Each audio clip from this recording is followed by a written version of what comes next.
If you're a Christian mom, then I already know that you have felt it.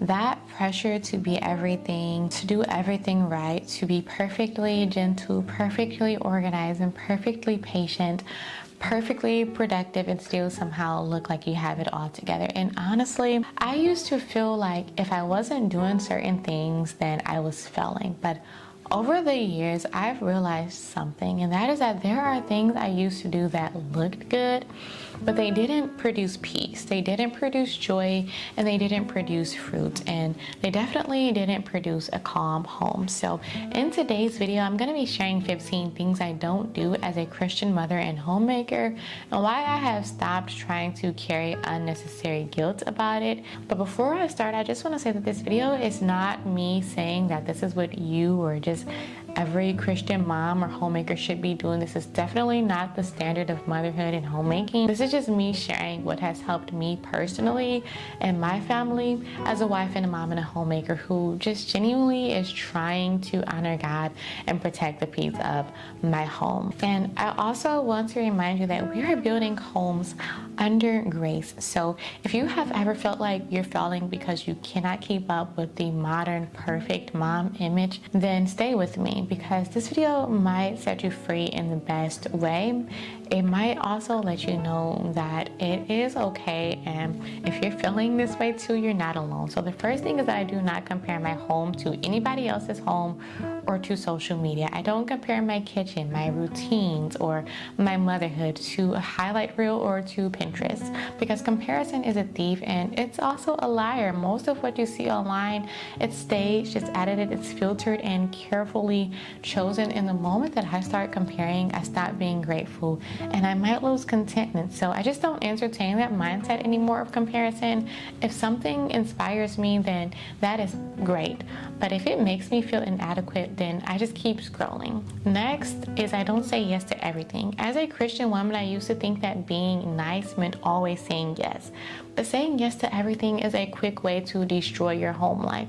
It's a quick way to lose your peace and a quick way to become stressful and resentful. So now I say no, and even to sometimes things that are good, because not everything that is good is mine to carry. Next is I do not feel the need to prove myself. I don't feel the need to prove that I'm productive, that I'm a good mom, that I'm doing enough, that I'm doing as much as the next person, because motherhood is already evidence of sacrifice. The unseen work matters. The laundry counts, the meals count, the prayers count, and we do not need validation for it. The fourth thing I no longer do is feel guilty for resting. I used to feel guilty every time I sat down. Like if I wasn't cleaning or working, then I was being lazy. But rest is biblical, and God created rest. And sometimes as moms, we forget that we are still human beings and not machines. So I rest now without guilt, because I'm not trying to impress anyone but God, who sees it all, and I am trying to be present for my family. The fifth thing I don't do is chase a perfectly aesthetic home.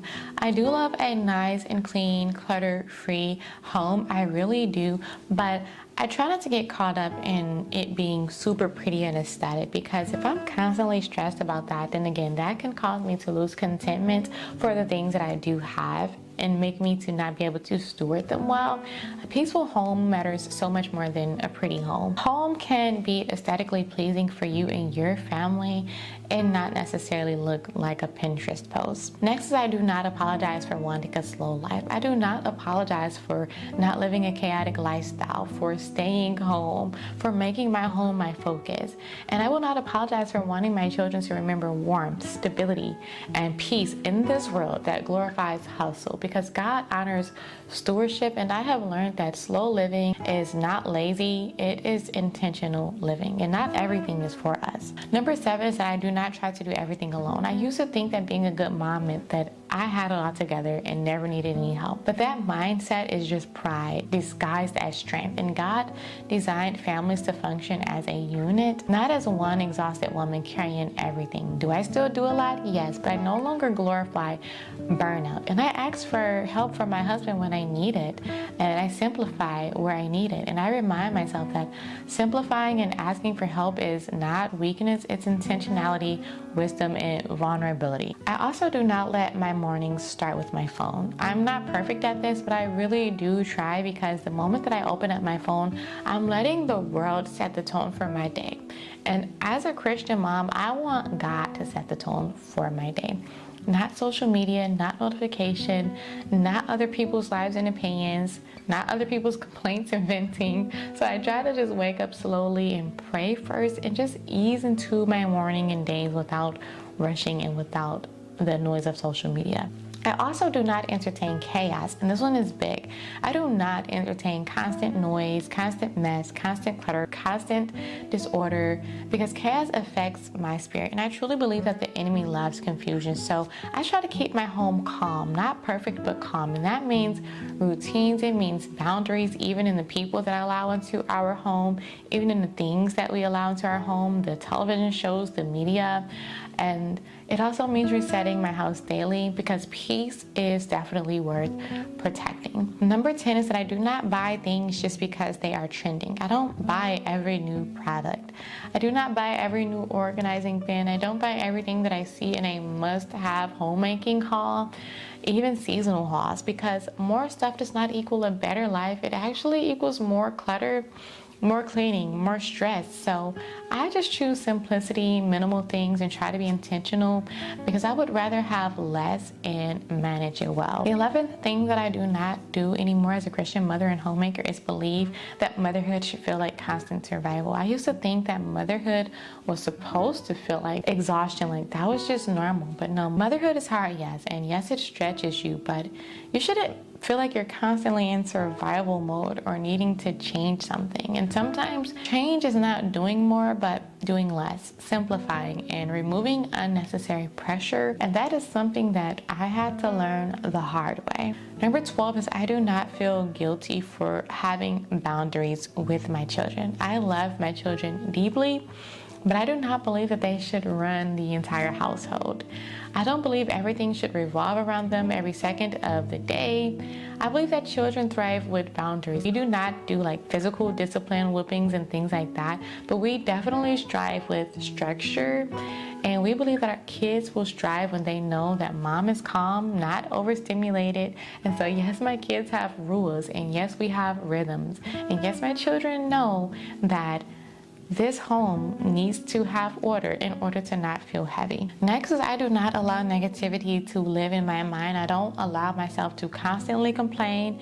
Do I vent sometimes? Yes, but I do not let negativity become my personality, because words do matter, and I have children that's watching me. My thoughts matter, and the Bible talks so much about renewing our minds. So I try to be intentional and not fake positivity, but instead choose more gratitude, because gratitude can change everything. I also do not neglect my marriage for the sake of motherhood. This one is a tough topic, because it's very easy to neglect our marriage when it comes to our roles as a mom. This is something that a lot of moms don't like to talk about, but I don't put my husband at the bottom of the list, because one day my children are going to grow up, and I still want my marriage to be strong, and I want my children to know what a strong marriage looks like, so that they can also enjoy that as well in their adulthood. I also want my husband to feel respected still. I want our home to have love at the center of it. So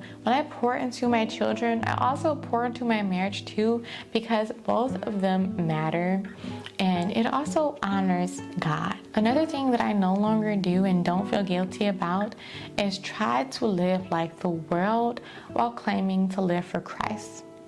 And this is the biggest one. I do not want to look like everyone else. The Bible tells us that we are to be set apart. So I don't want to live like everyone else. And I don't want to chase the same things that the world chases, because the truth is that the world is loud and the world is restless. The world is constantly chasing more.